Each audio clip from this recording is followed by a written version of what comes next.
ఇప్పుడు మనము ఆంధ్రప్రదేశ్ పునర్వ్యవస్థీకరణ చట్టాన్ని గురించి ముందు ఆ ప్రాథమిక సమాచారాన్ని ఇక్కడ చర్చించబోతున్నాం. 1956 నవంబర్ 1న ఏర్పడినటువంటి ఆంధ్రప్రదేశ్ ని 2014 జూన్ 2న దీన్ని విభజించడం జరిగింది. అయితే దీనికి ముందు కొన్ని పార్లమెంట్ లో వాదాలు వివాదాలు మొత్తం చోటు చేసుకున్నాయి. కానీ దాని నుంచి మనకు ఏ విధమైనటువంటి అవసరం లేదు. కానీ ఈ చట్టం వచ్చిన తర్వాత ఈ చట్టంలో పొందుపరిచినటువంటి అంశాలు ఏంటివి? ఒక రాష్ట్రము పునర్వ్యవస్థీకరించినప్పుడు అంటే విభజించినప్పుడు ఎన్నో సమస్యలు ఉంటాయి. అంటే ఒక కుటుంబము విభజన జరిగినప్పుడు ఇద్దరు అన్నదమ్ముల మధ్యన ఎన్నో సమస్యలు, వాదాలు, వివాదాలు, కొన్ని అంశాలు ఏమవుతాయి, వాస్తవ పరిస్థితి కన్నా విపరీతంగా అంటే దానికి వ్యతిరేకంగా అలవర్చుకుంటాయి. ఈ విధంగానే ఒక రాష్ట్రము పునర్వ్యవస్థీకరించినటువంటి సందర్భంలో ఎన్నో అంశాలు చర్చకు రావడం జరిగింది.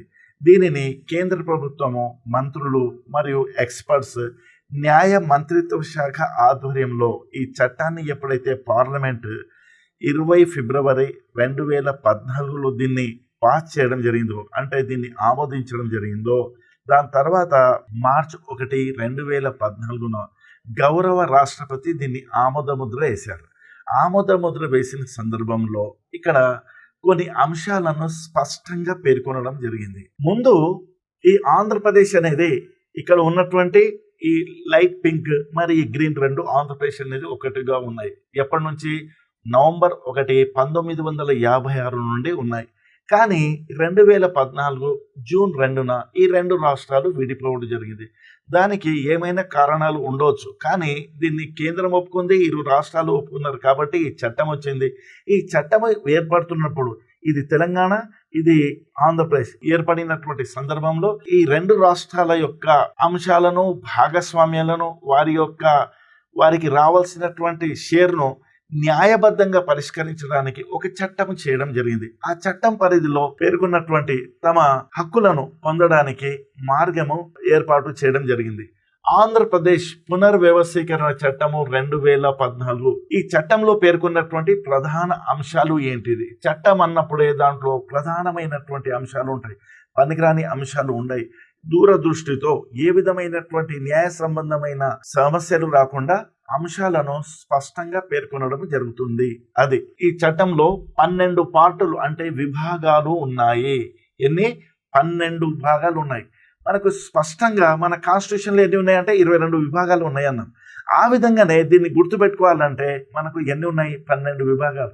ఇది ఒక ప్రశ్న రూపంలో రావచ్చు. ఆంధ్రప్రదేశ్ పునర్వ్యవస్థీకరణ చట్టంలో ఎన్ని విభాగాలు ఉన్నాయి? 12 ఉన్నాయి. మరి 12 పార్టులను అంటే ఈ భాగాలను 108 సెక్షన్లుగా విభజించడం జరిగింది. దీన్ని సెక్షన్ల వారీగా అంటే భాగాల్లో ఉప విభాగాల వారీగా ఎంత? 108 సెక్షన్స్ ఉన్నాయి. వీటికి అనుబంధంగా 13 షెడ్యూల్స్ కూడా ఉన్నాయి. అంటే 112 విభాగాలు, 108 సెక్షన్లు.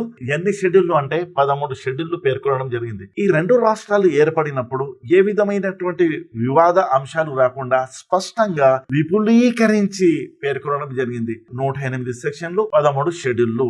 ఇవి ఆంధ్రప్రదేశ్ విభజనకు సాఫీగా న్యాయబద్ధంగా జరగడానికి తీసుకున్నటువంటి విపులమైనటువంటి ఈ చట్ట ప్రతిపాదనలు. ఈ పార్ట్ 1లో ఏం పెట్టుకున్నారు అంటే ఈ పార్టులో సెక్షన్ 1, సెక్షన్ 2ను పేర్కొన్నారు. పార్ట్ 1 అంటే విభాగం 1లో, సెక్షన్ అంటే ఇవి 1, 2 108 సెక్షన్లు ఉన్నాయి అన్నాము. అవి ఎన్ని ఉన్నాయి? 1 మరి 2 ఉన్నాయి.